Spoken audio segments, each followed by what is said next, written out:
A paid liar. That is how the House Republican leading these investigations into this IRS mess described White House Press Secretary Jay Carney. And now former White House Press Secretary Robert Gibbs is demanding that Darrell Issa apologize. Says he's offended and shocked. Apparently not so by a White House that has said very little, if anything, about what all of these scandals at the IRS, the Justice Department, and Health and Human Services that have left us in shock.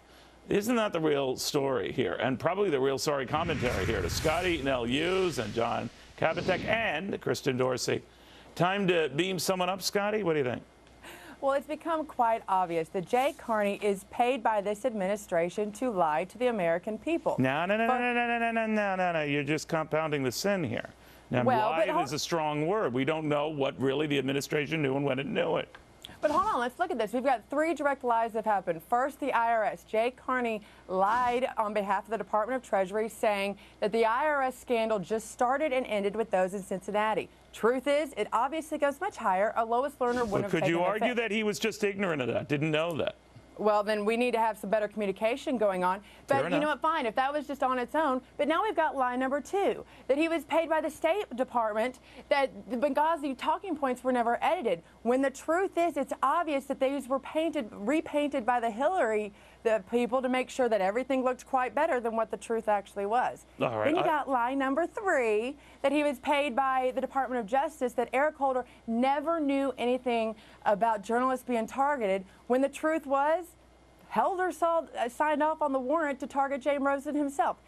The biggest lie of all of this, in all honesty, Neil, is that this is the most transparent administration. All right, well, Scottie, I would get him on this haircut doesn't cost me more than $10 thing. That is a direct lie. I will say that. But I'm kidding here. But, John, I'm just wondering, do Republicans with language like that, even whether they deem it appropriate or not, hurt their cause when they go so clearly for the jugular? Maybe with clear frustration, with clear reason, but then they look, okay, this is all about a political kill here. Yeah, well, there's no question, Neil. I mean, you know, people are so frustrated and they lack so much trust in government to begin with. These scandals don't help at all, but these are like little children on a schoolyard squabbling and fighting, you know. I think while we hear all of these politicians in Washington squabbling and fighting and nitpicking, small business owners continue to struggle and suffer and lose jobs. Regulations that aren't being removed, we're not seeing taxes going down. All we're seeing are these fights and these little squabbles when we should be seeing Washington stop doing the bad stuff, and frankly, we should stop these scandals. And these scandals just don't help with the trust that we're trying to hopefully restore someday on Main Street. It's just crazy. Christian, then let me flip it around. Do you think when a former top administration official in the name of Robert Gibbs says that Darrell Issa should apologize, he reawakens folks to the need, well, maybe anyone in the administration should apologize for foisting these scandals on us, whether with their deliberate imprint or not? That they should apologize to the American people for just having us going through this.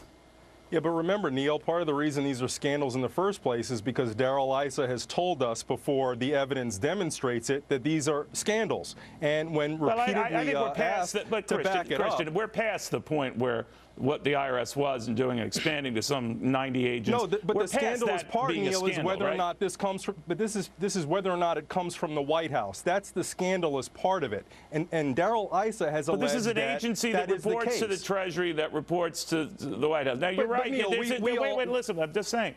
What's good for the goose can't be good for the gander, right? In other words, if that behavior, calling someone a liar, is offensive, then leaving out or not asking for answers from the White House is just as offensive, right? Well, no, we want answers from the White House. And remember, Darrell Issa is in charge of a committee that serves a critical role in our checks and balances system. And he should take that responsibility seriously and let the evidence speak for itself. But what he's done over and over again is he's promised that the evidence says one thing when in fact it says quite another. That's irresponsible. Well, we don't know what the evidence says. All we know is that it just mushrooms. So, Scottie, I think to that point, can we just stop the name calling and just get back to evidence that, to your point, Scottie, does seem to implicate certainly more individuals than we know? Whether it goes all the way up to the White House, I have no idea. But I will say this, that we are getting shifting stories, and shouldn't that be the focus of Republicans, not to start calling people names?